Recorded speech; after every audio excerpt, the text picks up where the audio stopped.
Imanol niretzat izan zen lagun ona, bere herria izugarri maite zuena, gizatasun handikoa eta txantxazalea. Ume handi bat, energia izugarri batekin, eta artista paregabea. Hartzen zaituenean bere ahotsaren gorpuzkera horretan, bere ahots horren erdian hartzen zaitu eta egan eamate zaitu. Oso ona. Zein irean maite ginen, izugarri. Eo zein laguntze zion. Eta zer gehiago esango izut, zer gehiago esango izut.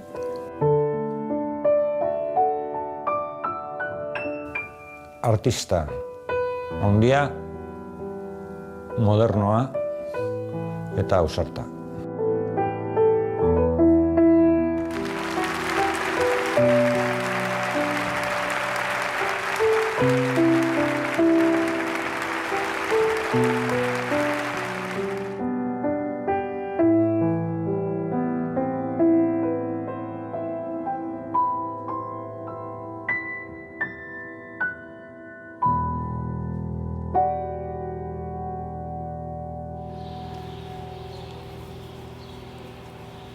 Ezagutu nuen, hemen bertan, Antiguako frontoian, euskal jai batean.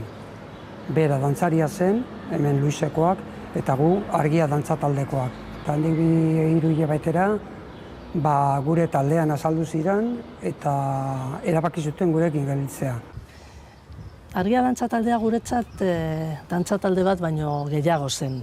Momentu horretan, gazteak ginen, 17-18 urte, eta esnatzen ari zen gure barruan olako abertzaletasuna, kulturaren aldeko lan egiteko beharra. Bai, bazegok bide bat, geure herrira jaitzeko. Bai, bazegok bide bat,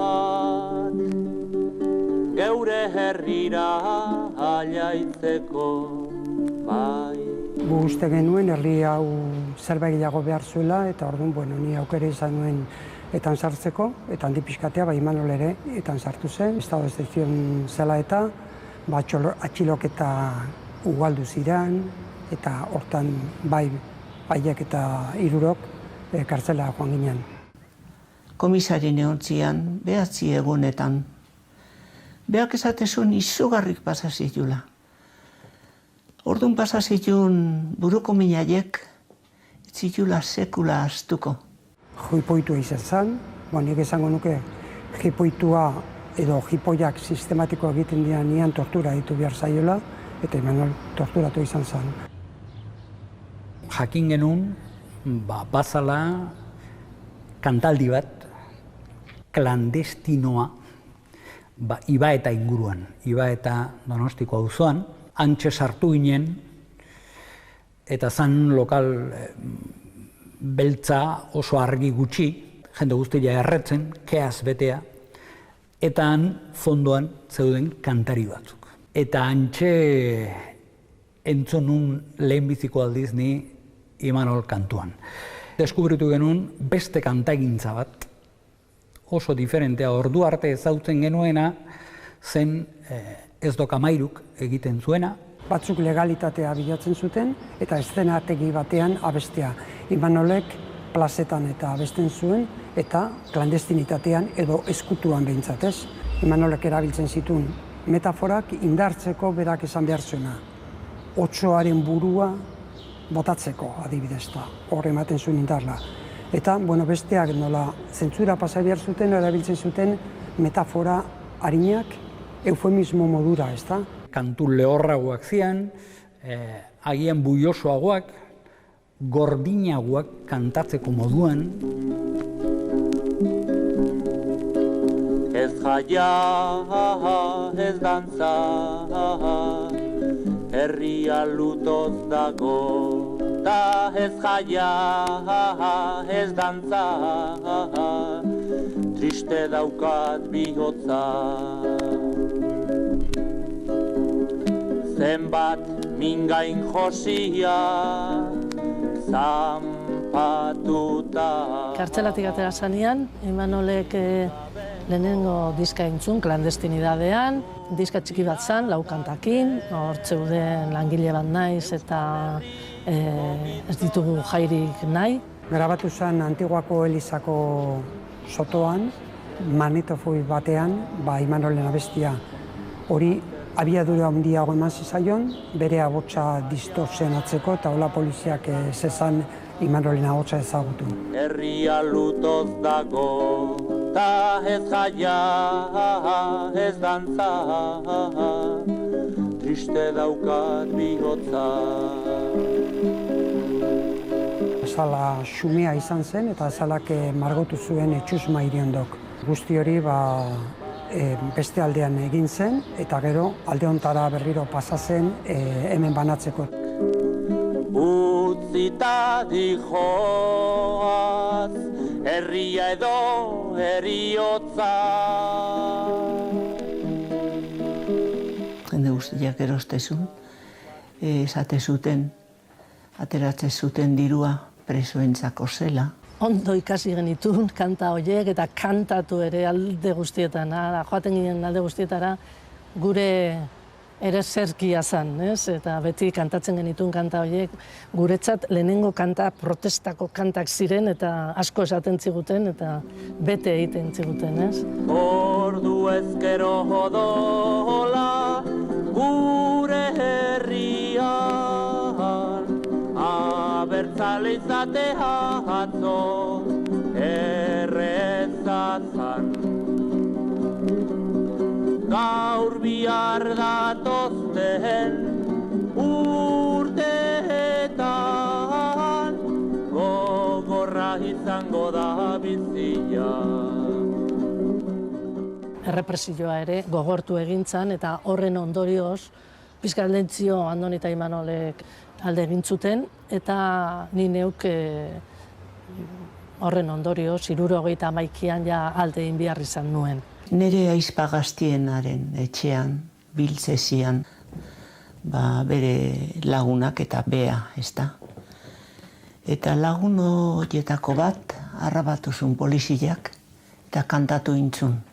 Bilerak nun egiten zituzten. Polizia juntzan, bilera etzeon ordun, baino zen arremaztiak hartu eta detenituta eman zituzten. Eta ordun esan gendun, oantxen muitu behar den. Nolabait beste aldea pasatzeko, ez da.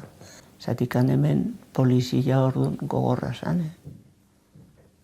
Eta harrapatu ezkeo, Eta beste aldera pasa, eta handik 15 egunea edo hilabetera edo, nola eta banatu zen 5. eta 6. Erabaki genuen 6. geratu. Orain hasten da presentazioen garaia. Hemen dator nire lagun minena. Salvadoren bertso hauek kantatzea. Paco Ibañez.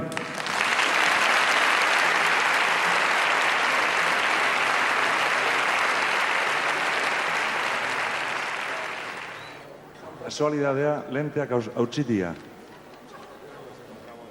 Eta gaur eositu,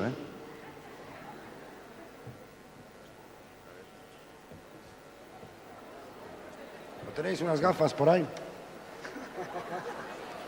3 dioptrías. O 2. Apa.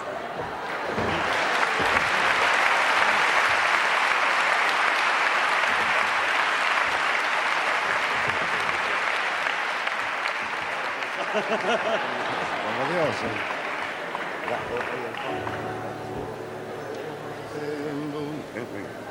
Dale.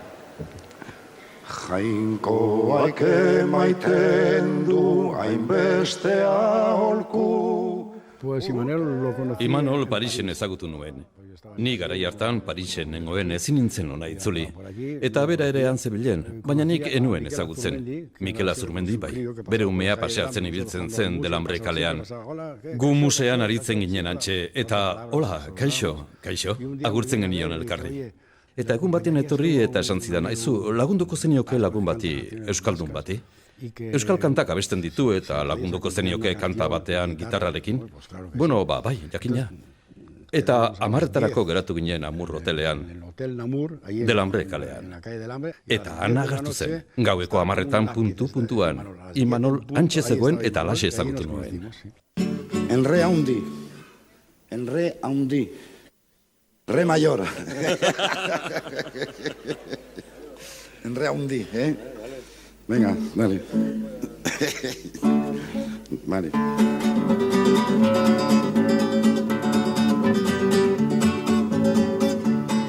Andre Madalen, aurden erdi bat olio, aita jornala ekarritzian, ama pagatuko dio.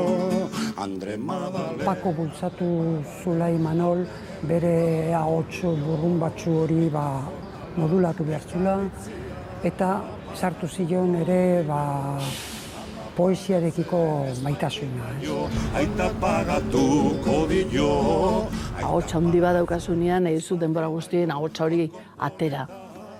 Eta norbaite seguru asko esango zion, dosifikatu egin behar dela, bilatu behar dula bere ahots intimoa. Gordintasun hori egintzun erabat findu, landu. Al principio, de verdad... Hasieran egia esan, bere ahotsa oso fuertea zen, ezta? Pixka bat gogorra. Eta orduan ahotsa lantzen hasi zen. Eta geroztik, Imanolen ahotsa berezia da. Bi nota entzun eta esaten duzu. Imanol. Hori bai, etzun inoiz errekonozituko inork ezara erakutsi zionik.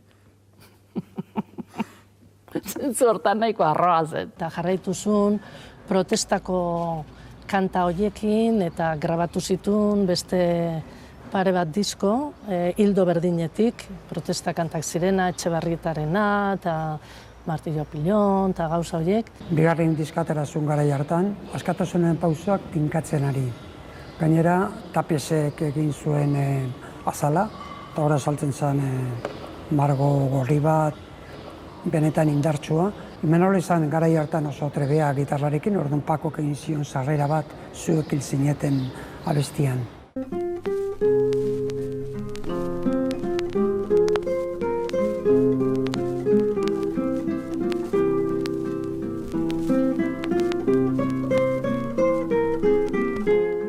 Hirurogeita hamazazpian ja izan zen Amnistia potoloa. Eta momentu hortan etorri zen Imanol Euskal Herria. Telefonotik handeitu zian da esan zian, Maritxu, zer? Amnistia dela eta baguaz, baltzatozte, baguaz.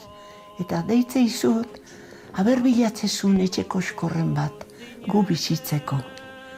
Eta bueno, nik urrengo gunean beriko hartu eta anuntzioetan begiratu nun da. Intxaurrondon, etxe bat alkilatze zala eta junitzen ara. Hain justo, honea, etxe ontara etorri zan bizitzea Intxaurrondora. Martinakin etorri zan, Martina ezagutzeko aukera izan genuen, eta, bueno, Martina suposatu izan zuen momentu hortan freskura, emakume mundiala zan. Gure portuko argila, zaten genion, ez? Martinakin egoten zinen poesiaz hitz egiten, pinturaz hitz egiten, margoaz asko zekin. Paristarra zen, eta niz esan ederra zen, eta... Ez dakitzen bat hizkuntza esan dizutet, bazek izkila. Euskeraz hizketan ere ikasi zuen. Jute zan naitan etxea eta gura eta zorrotza zan, baina halako emakumia zan. Aia hitze zan da, aita eta muxo emate zion da. Bea, emozionatuta egote zan.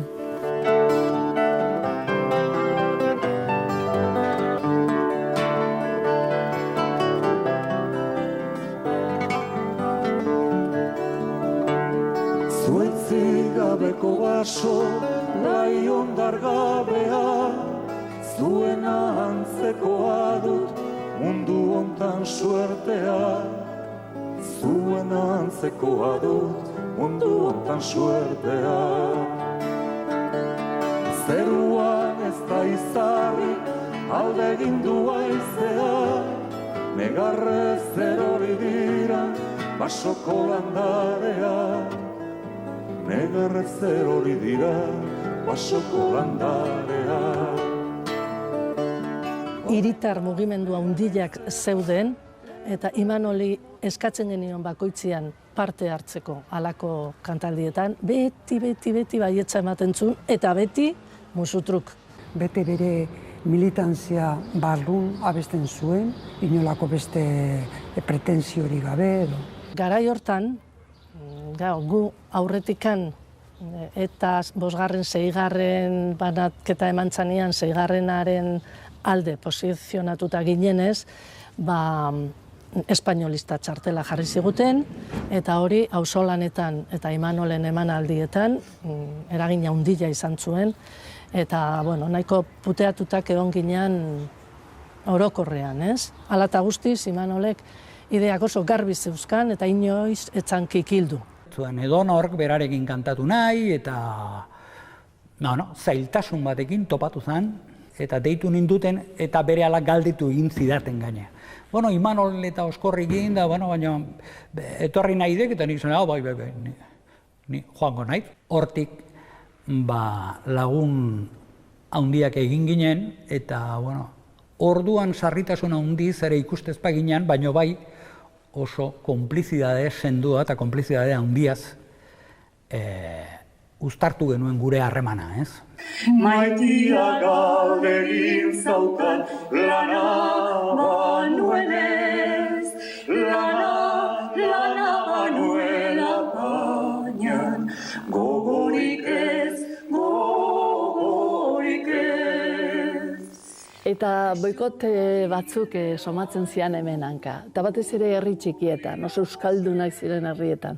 Ez zuten konprenitzen berak, igual 2 o 3 kantu erderaz egiten zitulako, edo horrelako zerbait, eta komunista ote zen edo etzen, eta Imanol lehenoko izango zen uski, eta gainetzen bat ere aldatuko. Kasu horietan, nahi deitzen nion.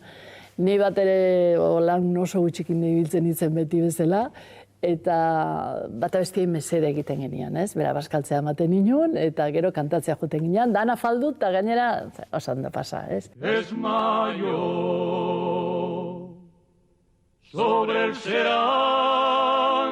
las nubes, son peces contaminados. Desmayo, alerta a los bogadores, anchoas y marmitacos. Noizbenka hartzen zuen, ezakite, gaztelerazko olerki bat, eta ere musikatzen zuen, baino naturaltasunekin gaztelera erabiltzen genduelako edo gaztelera hor dagoelako. Eta hori jende askok ez zuen soportatu, oso gauzak krudela izan zen niretzat. Imanolekin sartzen ziren gaztelaniaz kantatzen zuelako, horregatik bakarrik. Pasioz egiten zuen gustatzen zitzaiona. Ez zuen pentsatzen horren norbaiti minik egingo ote zion. Baina batzuek ez zuten ondo hartzen nonbait. Politikaz asko hitz egiten nun, eta gaina beti hitz egiten gendun alegia gu oso ambigua ginela, ez? Evoluzioak hori dauka. Atzo hemen zeunden, baina gaur igual ez zaude hor. Eta orduan nik esaten nion, naiz fidela, ezin naiz fidela, ni naiz promiskua, baino leiala. Eta beha, farra egiten zuen, ez? Promiskua beti badirudi sexuala dela, ez? Eta politikan fidela ezin diteke izan. Zergatik horrek kentzen dizu evoluzionatzeko bidea. Lau haizetara,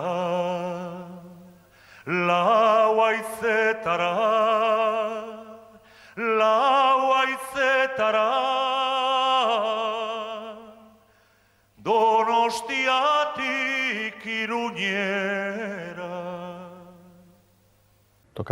Gitarra nahiko justu jotzen zuen, baina melodiak benetan onak ziren. Oso ondo musikatzen zituen olerkiak. Gainera, zoragarria zen, oso zintzo egiten zuen. Berak onartzen zituen gure ideiak edo nire ideiak oso libre. Gustatzen baldin bada zitzaizkion, tira aurrea eta ederki eta gustatzen ez baldin bada zitzaizkion, berak esaten zuen oso modu honean, bere esplikazioarekin, eta horrez zen ezer gertatzen, ezer txarri gertatzen. Berak melodia sortzen zuen, eta moldatzaileak melodia horri lagunduko dioten musika tresnak musikatzen ditu. Nire ibaia ez dator itxasora, nire ibaia ez da ibai. Inoizko ubidea, kantari ez dakien erretena. Urmea dakar baina, leporaino hartzena.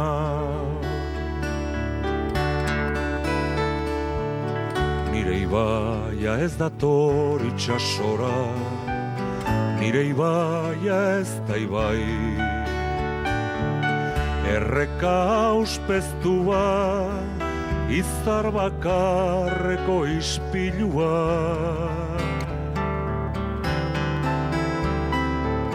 Ez nau ezatzen baina,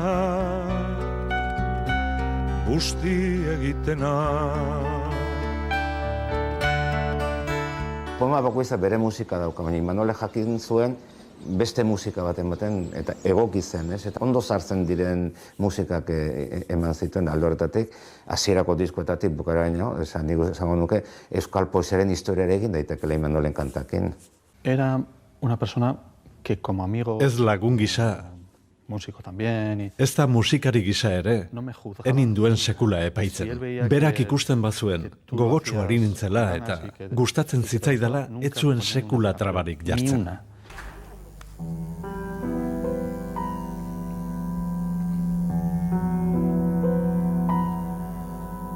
Zure tristura nabaridu,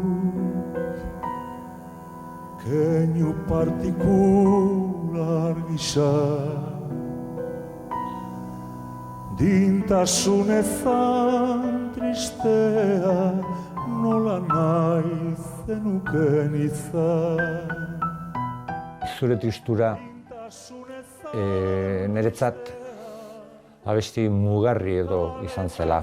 Nik ez nekin oso ondo nola tratatu doinu hori, zeren oso doinu tradizionala da, eta ez dauke inungo komplikaziorik edo, baino hor sortu zen mundu magiko bat, eta batean niri okuritu zitzaidan gauza bat, harmonikoki oso atrebitua, eta ez dakit, zer gertatu zen. Agian ere olerkiagatik, Xabier Leterena oso ederra, baina horrek niretzat eta uste berarentzat ere markatu zuela mugarri bat. Maitasuna, maitasuna, romantikoen inade, penak desegin gozaitu, odola izoztu arte. Benetan kantu ederrak egin ditu. Xabier Leterenak ere kantatu izan ditu, adibidez. Maitasuna, maitasuna, ez da canción una maravilla, romantikoen uarte, pena desegin gozaitu, odola izoztu arte. Kanta horrek odola izozten dizu. Gainera, alaxe dio kantak ere, odola izozten zaizu entzundakoan. Maitasuna, maitasuna, romantikoen uarte, penak desegin gozaitu, odola izoztu arte. Oh, mon amour,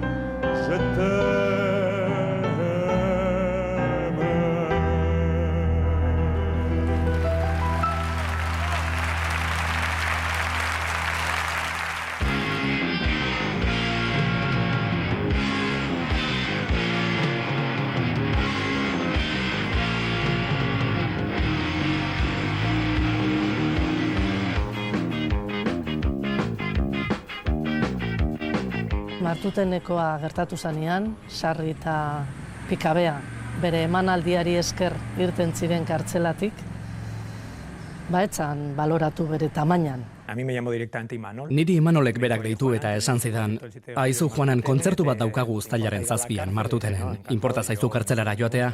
Ez, esan nion, ez daukat inolako arazorik joateko.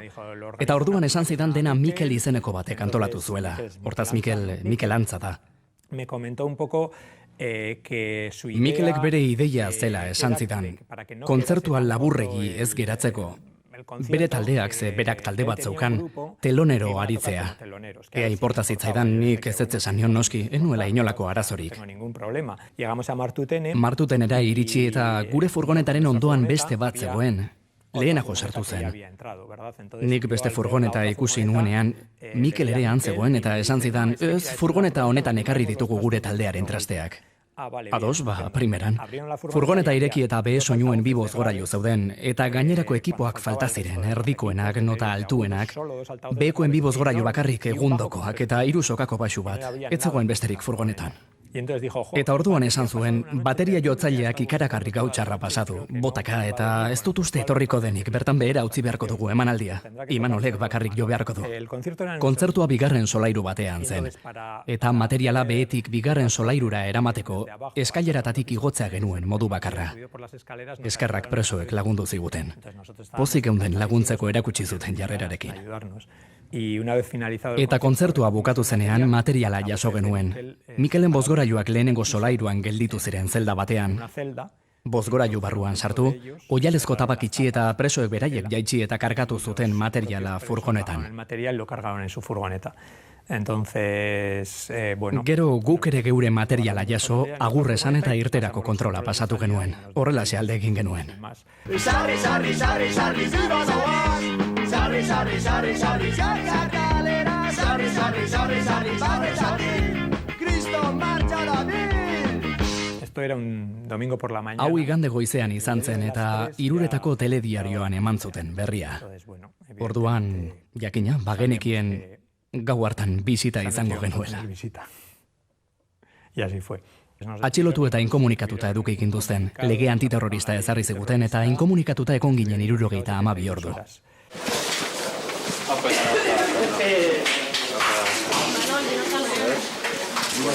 Es que estoy contento y muy cansado, bastante indignado y un poco triste porque todavía Josu no ha podido salir con nosotros como es, yo creo que es lo mismo que nosotros. Vale. Joder, pues me parece una injusticia muy grande.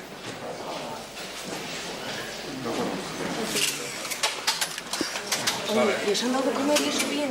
Yo no he comido nada, porque esos bocadillos de dormir allí en el suelo, en una celda llena de mierda y de orina, oye, hasta ayer. Trato arriba bien, arriba hasta cervezas y hasta café y copas. Abajo, pues el típico, según la hornada y según el mosqueo que tuviera la gente contigo, ¿no? Hori bera bazekien eta bera arriskatu zen, beste inorez bezala. Gero gainera atxilotua izan zen eta bere historiak izan zituen horrekaitik. Gaina nik usteet bere geroko provokatzaileak sekulan ez zutela hori kontuan hartu ez da. Hortaz, etzun esaten ez baietzik eta ez ezetzik. Baina egun hortan, eguardin, nahi denda deitu zian telefonotik. Eta esan zian, Maritxu, ze maus zaude? Eta zeon, kontentu bezala. Kontentu zeon da. Zemo zaude eta osondo, eta zuze mauz da. Ni osondo, bueno, serio laxe. Ni artean, zertako deitu dute. Eta gero, burrengunian enteratu ginean esan nun. Segurazki, parte hartu zula honen. Oain behin ere etzun atxatu, Beak handik urte batzuta eta kontatzen zuen lasai. Ez zela lehenbiziko kantaria proposatzen ziotena hoi, 3. ote zen edo, eta aurrekoak gainean nahiko kantari ezagunak eta hola, baina beak baiezkoa eman otezun edo hoi da bintzat, berak kontatzen zuena. Eta behin baino gehiagotan komentatu izan digu, bere bizitzan egin duen antzerkirik hoberena izan zala Martutenekoa.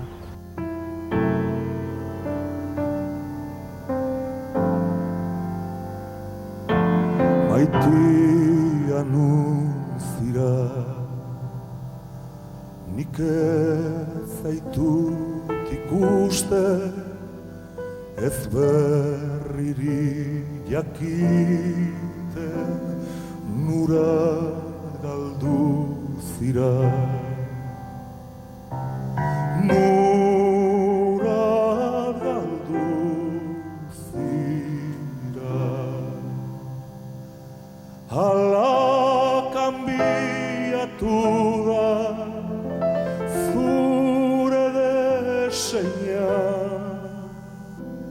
hitzeman zen ereita, ez behin bai berritan, enia zinela. Enia zinela. Erromantzeak Carlosekin batera lantzen du bere ordu arteko esperientzi guztia egiten du nolabait mamitu, lardazkatu eta arrago batian bezala iristen da, goritzen denean bere topaketa hoi nolabait hor sintetizatzen du guzti hoi erromantzeak diskan agertzen den zea hoi, estilo hoi eta zea. Aita zeloskor batek dizu kausitu, zure ikustetik gehiago mintzazetik argauzu kausitu.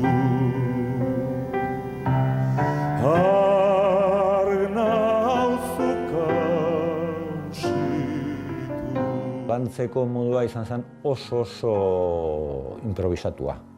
Bueltaka hasten ginen, eta nahi okurritzen zaidan, igual, hau, hola xingo dugu, bion arten, piano eta hotxa. Zu kantatu eta nik, sobre la marcha, jartzen nituen akordeak, edo, abesti honi intro bat ingo diot, edo hirugarren estrofa eta gero, hor egingo dut intermezzo bat, eta hola, hirugarren aldian edo, gehatzen zen, perfecto. Ni badaki utsa.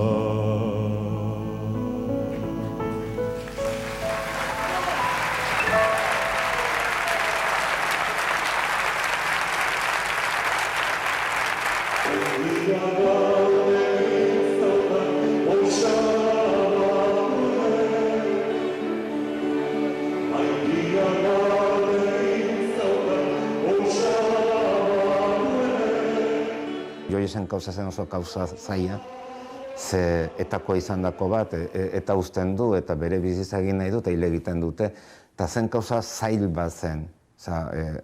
Oraingo ikuspegitik begiratuta oso kauza zaila zen Joiesen, Imanolek esan zezaken, sentitzen dut, eta baino protesta egin zuen, nolabait, beak asko estimatzen zuen arrazoi bategatik, eta askatasun individuala, norbera dauka eskubidea sartzeko eta norbera dauka eskubidea irtezeko, ez? Jakin duzunean Joies hil zutela, ara juntzan, Villafrankara ara juntzan, eta han joson, omenaldi bezala, Joiesi omenaldi jaintzin, inaizi jon ez da.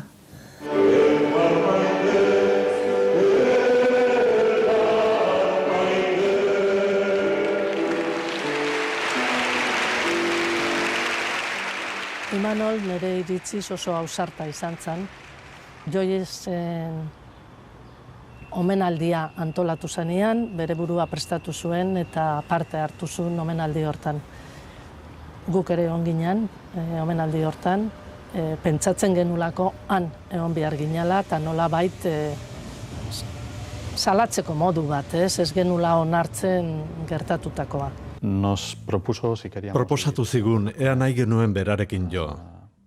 Ordizian, gure esku uzten zuela joan nahi genuen ondo eta bestela ere bai, Imanol olakoxea zen. Eta berarekin joan ginen Carlos eta biok.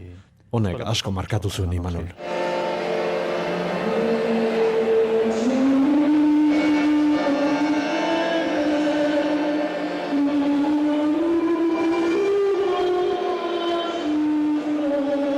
Oroitzen dut, hori egin gendunean, zeran, ordizin, nere biziko beldurrak pasan itxula. Nik hainbeste negar uste, ez detela nere bizi guztin egin.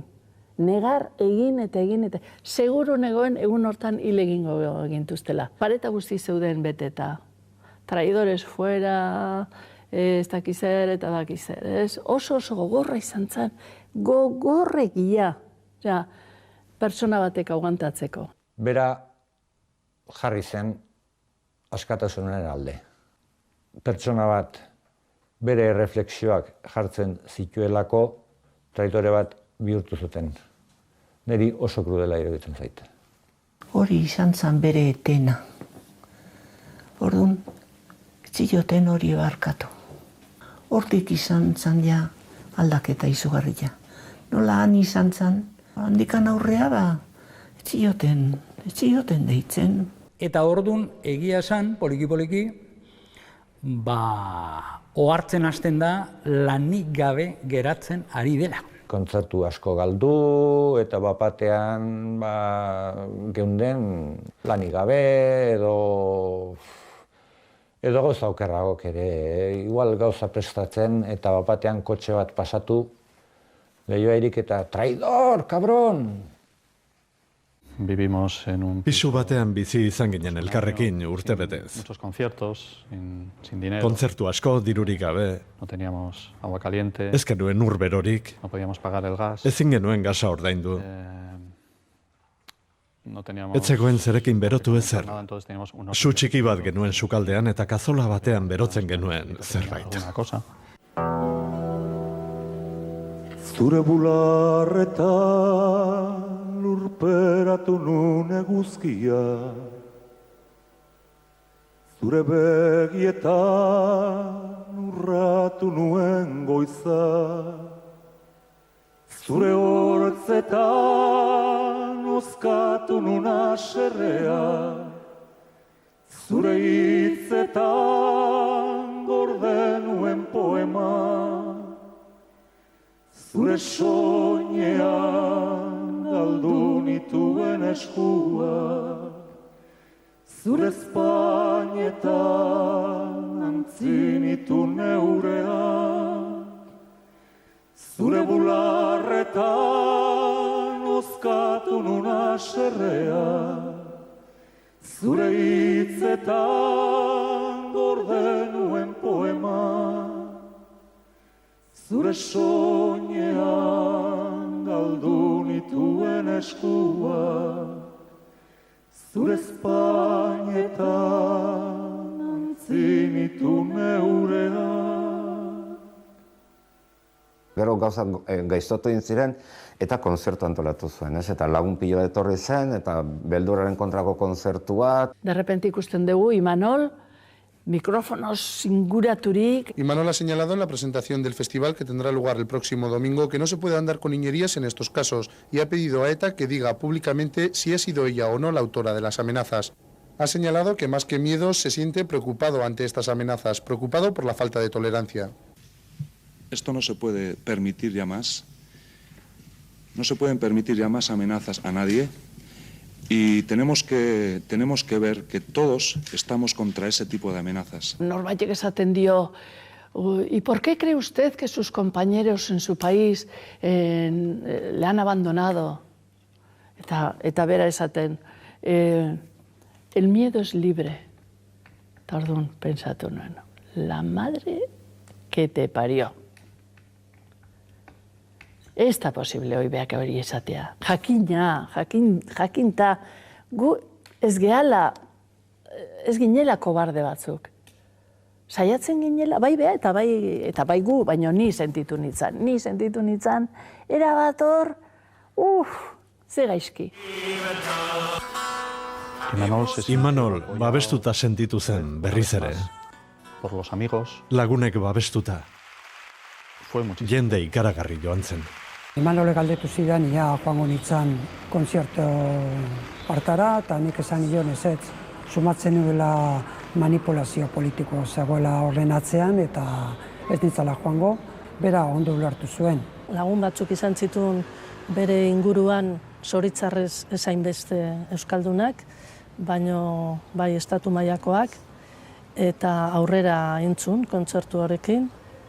Nei momentu horretan pentsatu nuen bere ondoan egon behar nitzala, eta egon nitzan kontzertuan. Izan zen autoafirmazio kontzertu bat, eta gero izan zen lagunen arteko kontzertua, esan ez animo emateko kontzertu bat izan zen. Hor hasi ziren pintadak, boikotak, mehatxuak, mespresuak. Institutuetan jo genuen, 15-16 urteko gaztetxoentzat. Oso kontzertu politak ziren, eta oso gertukoak. Institutuetara iristen ginenean, hormetan pintadak ikusten genituen, traidorea idatzita. Busoiak errezti zizkaten, ama hilda gero. Gero igandetan honea etortzezan bazkaltzen. Ta etzun bazkaltzen. Esate joan, jantzazu Imanol, etzun ezer esaten. Nunbait birian norbaitek harrapatu zuen, eta kristonak esan zizkaten. Madrilen jo genuen, Komisiones Obrerasen egoitzan. Soinu proba igandean genuen, igande eguerdian. Eta hoteletik irten eta Imanol eta biok probara joan ginen. Eta sartu eta han non ikusten dugun arearrizko atean, ezin dut ahaztu pintada handi bat, diana bat eta erdian Imanol. Hasieran hantxe, geldirik geratu ginen. Gero buelta erdia eman eta bermut pare bat hartzera joan ginen. Beste gogo batekin sartzeko soinu proba egitera eta arratsaldean jo genuen. Goizotzean bilduzko loreta pitxiekin egingo dugu sorta gure maitasunekin eta nere buruko hileio batekin. Barne kanta oso gauza berezia izan zen ere. Satisfazio handiena agian izan zen lan berezi horri gure arima jartzea, mai oso altu lortzea. Ari bati jarraituz, diska osoa osatu. Zinan erori nere begi batean. Bere kontestagailuak eta zertzen hua. Kontestagailua jarri, lau bost dei eta hasi eta lau edo bostak iraina denetik edozein modutan da kristonak esanaz eta barroi. Nik ikusi izan dut eta bizi izan dut eta entzun izan dut. Ben, beak esatezun bakoi bainetekin zijuala, hoi gertatu zen, kuadrilen batek kristonak esan zizkaten, pakok esan ziola. Baina nola bizia izemen? Nola aguantatzek hori? Nik Imanoli esaten nion, baina nola aguantatzen duzu hainbeste? Nik ezingo nuke. Etengabe sartzen ziren berarekin, etengabe. Eta horrek min handia egin zion Imanoli. Bere inguru hau zen, ez? Kendu zuten inguru horretan isolatu egin zuten, baina hala ere, beak ez zuen, nik ez duen sentitu sekula negarrez protesta eginez, beak hori onartu zuen eta segitu zuen bere ibilbidea egiten da. Eta hori itxalogarria da. Berarekin nindoala egun batean, hiru gaztetxo edo oso gaztiak zian, eta irainka eta hasi zitzaizkion, eta noski erdera batu ederrean, eta denetik deitzen, da hola, eta, pixkat errebelatu izan nahi izan nun, baina, beak ez zutik helduta, lasai, inaki, ez kasoikin guazen da zera, baina bai. Ez baldin baduzu errepresentatzen zutaz daukaten irudi hori, orduan eroriten zait. Imanol simbolo bat izatetik, ero izatetik, traidora izatera pasatzera, eta hori herri honetan oso askotan gertat izan den kontua da.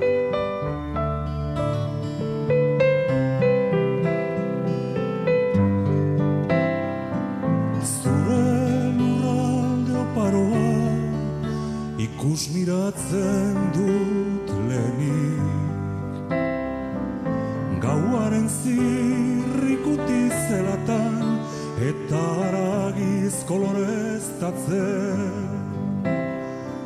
Zure gorputzaren figura, irudimenaren ispilua. Zure sabel borobilaren maldan bera milduz. Azterketa bat egin beharko litzateke, Imanolekin hain bihozgabe zergatik jokatu zuten jakiteko. Zerbait esaten danean, naiz da egila izan, baina haunditzen denean, bola handi bat bezala, gero hori justifikatzeko geroz eta arrazoi gehiago behar dituzu, eta geroz eta. Eta hor, nik uste galdu zale, Imanol. Neri oso gogorra egin zait, konzertotara joatea, eta nik ustea eskubiko zenbait jende bere bizkar zainekin daurela. Eta nik ez da nien, hau ez da Imanol. Imanol saiatu zen egokitzen egoera hortara, bestaldetik bota zutelako eta bere espazioa hor arkitu zulako, baina hura izan zen niretzat globo handi bat, gero oso puztuta zegoela eta gero ustu egin zela. Beti oso garbi esan zuen. Berari proposatu zitzaion eta gainea hor, bai lehenbiziko, ermuatik eta gero bastaiatik eta proposatu zitzaion, laguntzeko prest zeudela eta nolabait laguntza tinko eta fijo batzuk hartzera eta beak beti esan zuen hori ez da nire rolloa. Jasangaitza egiten zaizu halako egoera bat eta Imanoli hori gertatu zitzaion. Momentu batian ezin izan duzun gehiago eta berak ez zuen beste irtenbiderik ikusi eta alde egintzun. Lehenago junez pasan, Torreviejara, ama bizizalako zan. Zeren, horren beste maitezun ama, horren beste maitezun. Ni poeta kaskar bat naiz, eta kolore udinez. Eskribitzen dut gauez,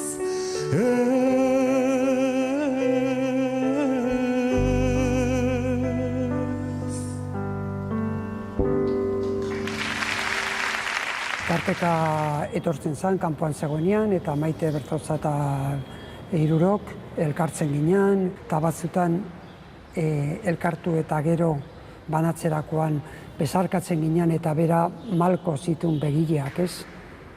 Nahi esango bazun esan ez alde egin edo hor nago edo ez dakit. Nabaritzen zen Imanolengan olako tristura bat, baino asko saiatzen zen tristura hori ez kanporatzeko. Ez dago eskubiderik, halako pertsona bat, hainbeste eman duen pertsona batek horrela bukatu behar izatea, ez? Eta galdetzen diozu zure buruari nahiko laguntza jaso zuen, edo hobeto esan da nahiko laguntza eman genion. Eta beti pareta batekin egiten dezu topo, ez? Oso zaila zen Imanolen barruan sartzea, batez ere sentimentuen kontuarekin. Eta hor gelditzen zaizu, kezka hori, ez? Bueno.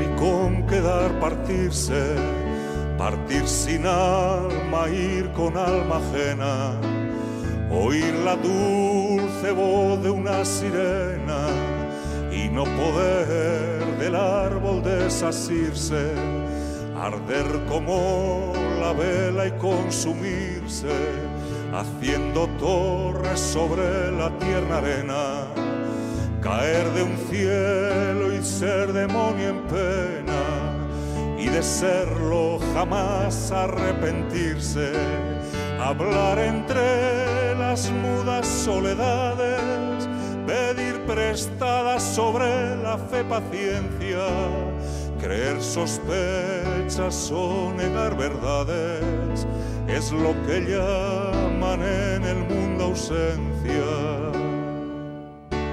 Eta, Nisilka bezala zebilen, eta bizkaitar txomin izena duen batek ezagutu zuen, Eta esan zion, zu Imanol zea, eta bai. Eta ordu euskeoztik Imanolentzako Torrebiejan, txominoi, izatia, egunero. Zatik handa oso gizon kultua da, eta oso ona. Eta horri grazik, beste bizi modu batea mantzun. 84. urtean fabrikan itxita geunden Euskalduna ontziolan. Urte batzuk dituztenak gogoratuko dira nolako iskanbila sortu zen ontzioletako eraldaketa zela eta. Itxita egon ginen abendu osoan eta urtarrileko lehenengo astean. Eta denbora hartan lagun askoren bizita jaso genuen euren elkartasuna erakusteko. Hoien artean nola ez, Imanolena. Asko animatu gintuen eta gainera ez zigun sentimorik kobratu. Ez genuen diru askorik eta ez zigun bidaiaren gasolina ere kobratu nahi izan. Urte batzuk geroago olentzerotan ausentzia diska oparitu zidaten eta lagun batek esan zidan, Torrebijaldean dabil. Hemen, bai. Non zegoen jakinuenean gerturatu eta hantxe ikusi nuen. Euskaldunako kontzertura gogorarazi nion eta handik aurrera lagun bana ezinak izan ginen bere heriotzaren egunera arte.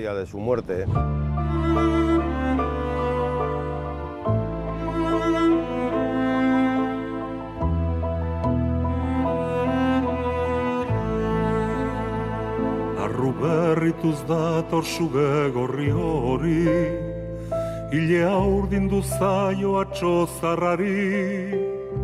Egunik egun datoz egunak aldatuz, biharra gaurtzen eta etziak atzotuz. Egunik egun datoz egunak aldatuz, biharra gaurtzen eta etziak atzotuz. Eguzkia badoa zilargiak heldu, eguna maitzean gaua da zabaldu. Itxasoan gora eta beheran mareak, bidaztiak sarritan aldatzen bideak. Itxasoan gora eta beheran mareak, bidaztiak sarritan aldatzen bideak. Su exilio era interior. Barruko erbestea zen berea. Ez zuen zerikusirik bizitzen ari zen herriarekin. Barruko erbestea zen Imanolena, eta pena eta nostalgia ere barrukoak ziren. Eta beste gauza bat ere esan nahi nuke, hau oso pertsonala da. Elkarrekin eman genituen urte guztietan, enion sekula entzun, sekula ere ez, inorengatik hitz desegoki bat ere esaten. Bera musikaria zen eta musika sortzea zen bere bizitza. Eta hori ezin zuen ez egin paseatu, egunkaria irakurri, kafe bat hartu eta joan etorrian ibiltzen zen. Oso bizimodu monotonoa zuen. Bizitzea baino bizirik irautea zen. Aldatzen da zala aldatzen mamia, dena da aldatzen ezpada momia. Aldatzen da zala aldatzen mamia, mundu honetan dena sortzen da aldatzeko, ni ere aldatzea ez da harritzeko. Erabat aldatu naiz 11 urteotan, baina ez aldatzen zerbaiten baitan. Erabat aldatu naiz 11 urteotan, baina ez aldatzen zerbaiten baitan.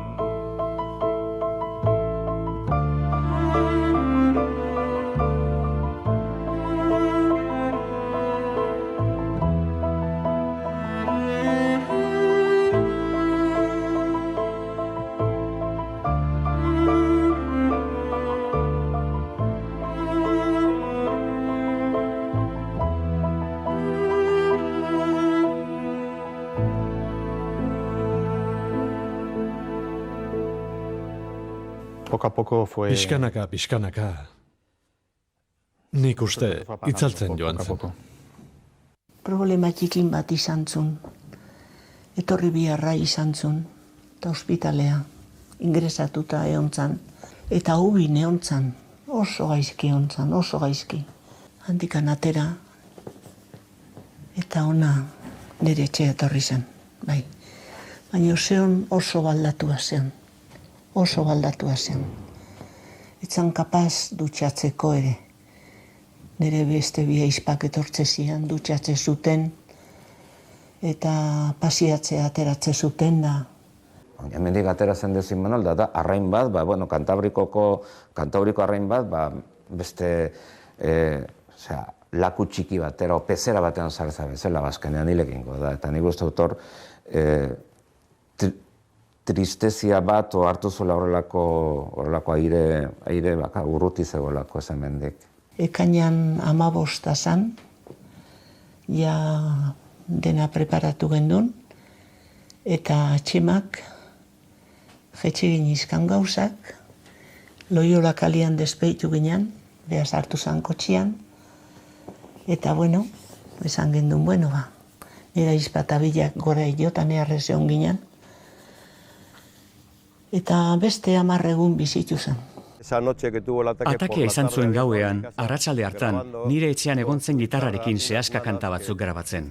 Azkenean antxe geratu ziren, lagun batzuek bukatu zituzten. Baina orduan bazuen bizipoza. Lastima bizipoz hori ez zuen lehenago izan, zenik beti pentsatu izan dut, fisikoki izan zuen makaltzea, lotuta zegoela barruan zuen penarekin. El viaje a ninguna parte, Berlangaren Paris Tombuktu filmaren azpidatziak dioen bezala, Imanolen bidaia halaxe izan zen. Ara joan eta Teruelen gelditu ginen bazkaltzeko. Autotik jaitsi eta erori egintzen. Jatetxearen ateparean. Gero sartu, bazkaldu, eta Torre Viejara joan ginen. Eta ana gurtu genuen elkar.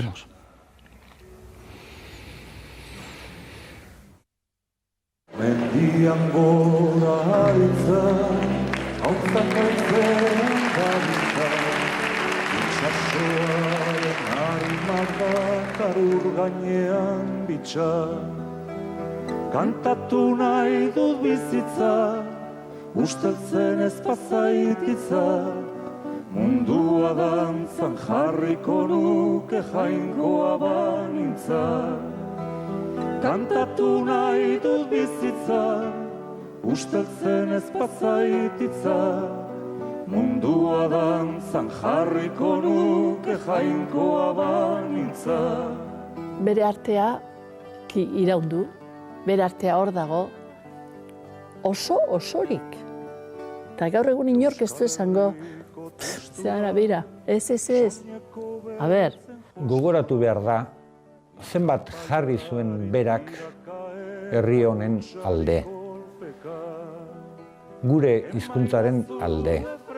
Eta zergaitik hori dana bizkarrean eraman da, nola esan lezaioke pertsona bati traidore bat dela. Emaidazue freskura, ura eskutik eskura, izarren salda urdina edan da bizi naiz gustora. Gustora entzuten zenun musikan. Hasieran borrokatzeko, gero relajatzeko, gero disfrutatzeko, lasaitzeko. Euskal Herriko poeta, Campo Santuko trompeta, hilkanpaiari tiraka eta hutsari kolpeka. Netzako izan zan izugarria. Berar laguntze zian. Goizero sortuz bizitza ere hortxe zegoketa. Ona. Agian, honegia. Mundu ontarako. Gordeta, goizero sortuz bizitza ere hortxe zegoketa. Nik askotan lotara bere musikarekin joaten naiz. Kriston, bai, oso batzutan harre egiten dezu, entzuten dezunean, bestetan nire zemi askotan esaten du. Ai, Imanol, bai, asko izan zen Imanol guretzat. Bestela datozen penai, ez diesuri bota nahi, niltzen naizen gauean behintzat eizuelo lasai. Bestela datozen penai, ez diesuri bota nahi, niltzen naizen gauean behintzat eizuelo lasai.